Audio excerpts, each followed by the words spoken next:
Brett, thanks so much for your time. So your latest investment, I do understand, is Gather Online. You have made an investment rather of 10 million rands. I mean, that's not small change. Tell us a little bit more about Gather Online and why it was worth your money. Well, I think Gather Online is a really fascinating purpose that they're trying to solve, and a real problem they're trying to solve in social media. Today in social media, there is an incredible amount of content out there. If one goes to Facebook, Twitter, there's an enormous amount of content. But what people are battling with, really battling with, is how do you get to content that matters to you?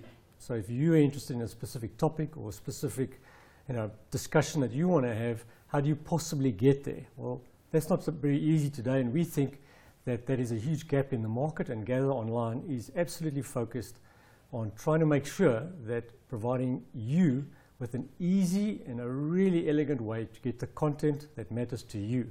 And once you can get to that content, to then engage beyond that into communities of like-minded people who can then share and discuss and really have an engaging conversation about content that matters to you. But Brett, I mean, is it also not just as simple as, for instance, if I'm interested in businessmen who invest heavily in social media, then I just follow Brett on Twitter, or if I'm interested in cooking, then I just follow a chef or a couple of chefs. Is that not the way to access the content on other social media platforms that I want? Sure, there's lots of ways. There's different ways you could use all different types of social media platforms, but we still think they're disjointed and difficult to really get an elegant place where, if we could have one home where every morning when you wake up, you might be able to go to one site which can get all the type of news, the information and the content that you want, all packaged in one area, with people that are contributing to that discussion and the debate that you would be interested in and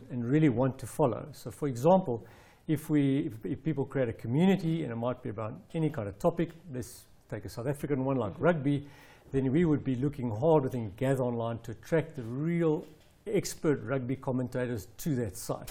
So every day they would be contributing content, and so when you went there, it'd be a really rich experience. Because most social media platforms today have an engagement score, if you like, or content that gets written of less than 1%. So 99% of content just goes out there, you put it up, nobody cares, nobody reads it. So what we're trying to do is dramatically change that whole perception, that come to us, when you come to us, you'll have great content and you'll want to stay on the site a lot longer because it's meaningful to you.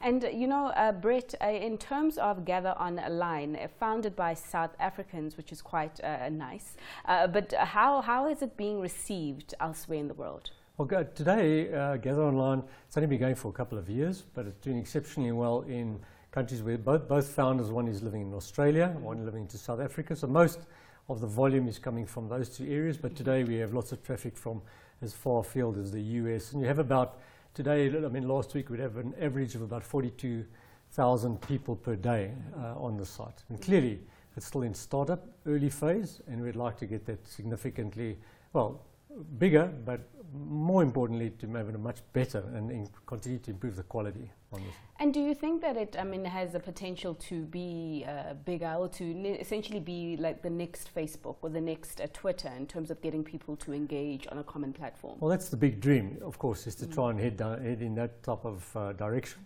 Clearly, our intent is more around trying to have a quality site, and the quality of the content counts. So we're not as focused on being as big as Facebook. No. There's really some big guys out there. But if we could be the quality player in more of a niche market, then that would be fantastic for us. And then, Brett, we were talking offline about the number of investments you have in the social media space. Perhaps you can tell us exactly why you are so attracted to this space. Well, I spent most of my working career in technology, in technology-related fields. And when I look back at what I was doing there, the most fun I had was when I was trying to build new businesses in new spaces. I did that a couple of times when I was during my career, so startups.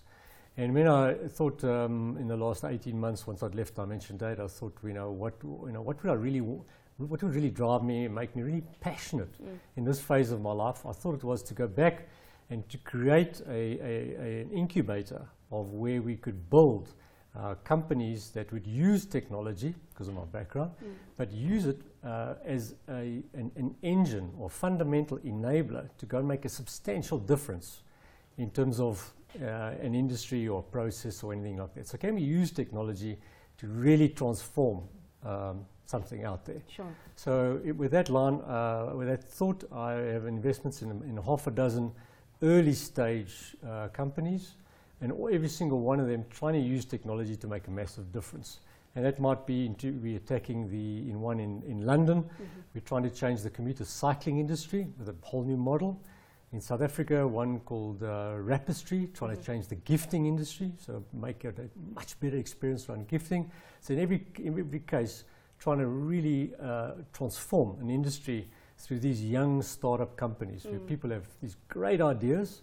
That's what they bring, great ideas, great thoughts, and then I'll bring some capital and hopefully some experience to help nurture them to the next level for their own companies.